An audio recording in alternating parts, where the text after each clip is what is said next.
Hello everyone, and today we're going to be taking a look at the number 23 Mark II Mills bomb. Now I just need to clear something up right now. This Mills bomb has been deactivated, is completely inert. Of course, just note that is a safety caution. I will not be pulling out the pin and allowing the spoon to fly off, simply because half the deactivated grenades you can find on the market have not been deactivated, let's just say, properly.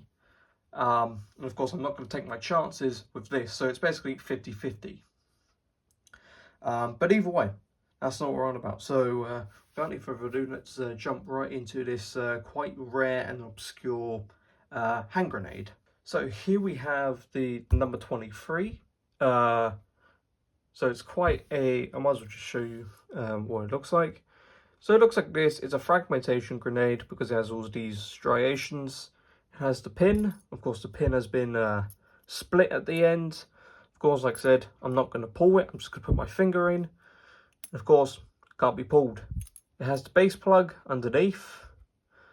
Of course, your fill plug, your spoon, striker. And of course, that's about it. So now let's talk about the history behind this hand grenade. And seeing how I can't remember exactly everything off the top of my head, I have in fact written it down.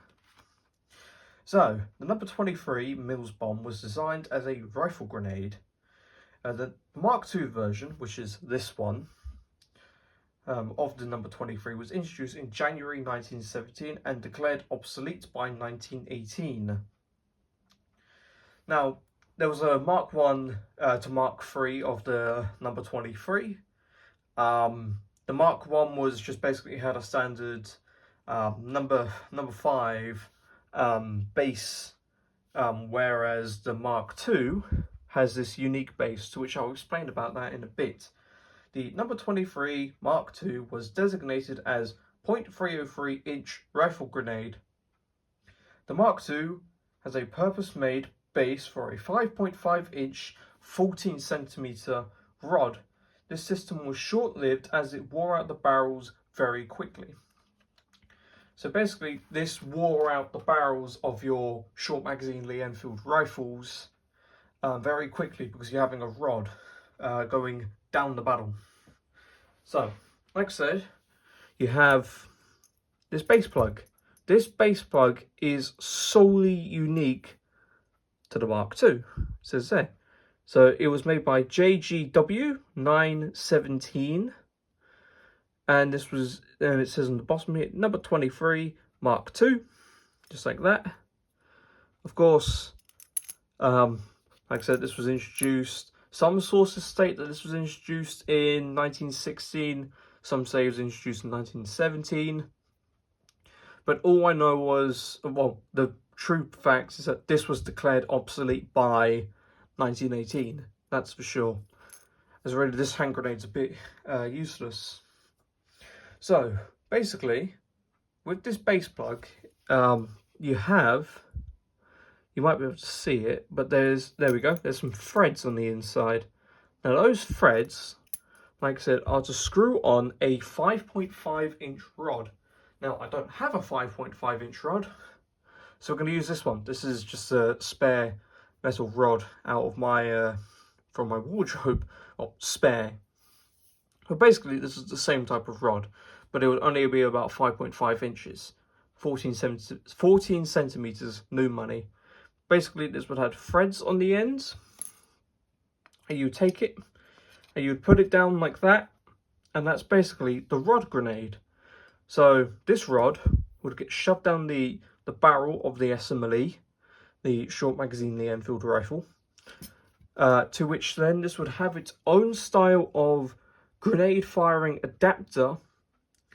That being, it was basically a piece of metal that was bent underneath and was really held on with the bayonet fixed on.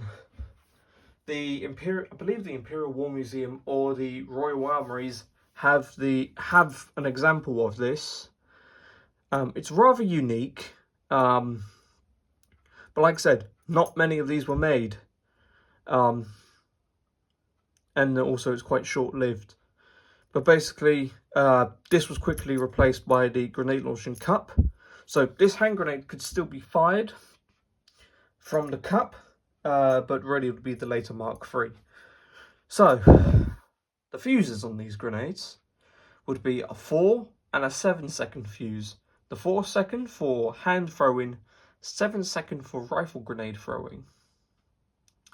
And reason being is because really you need quite a bit of time from when the grenade's launched out the rifle, and especially depending on how far the trenches are, especially in World War I, because they could be very far, for instance. So really it is a lot of time from the rifle into the German trench.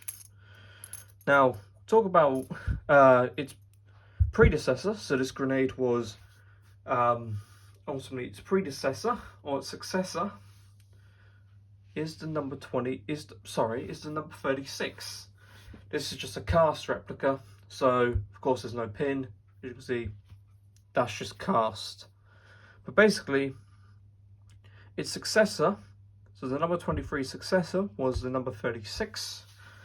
And as we know, the number 36 is the hand grenade that served with the British Army right all the way into the World War II.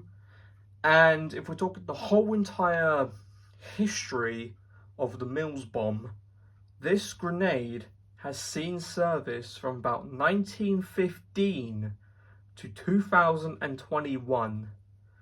And I believe the last country that was making them was Pakistan in the 1980s, but they were using a little bit of a different, what's the word? I think they were using a little bit of a different explosive than what was actually in the genuine grenades. So let me take this one out of shot. Like I said, this grenade has a really short service life.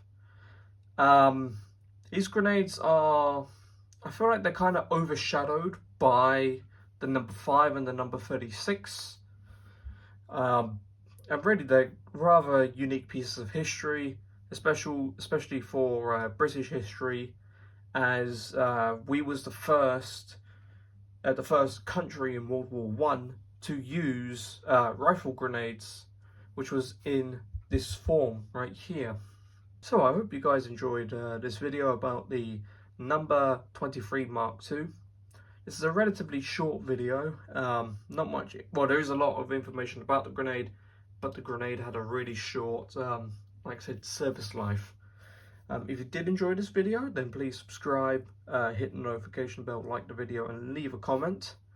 Of course, that will greatly appreciate me, and until then, bye for now.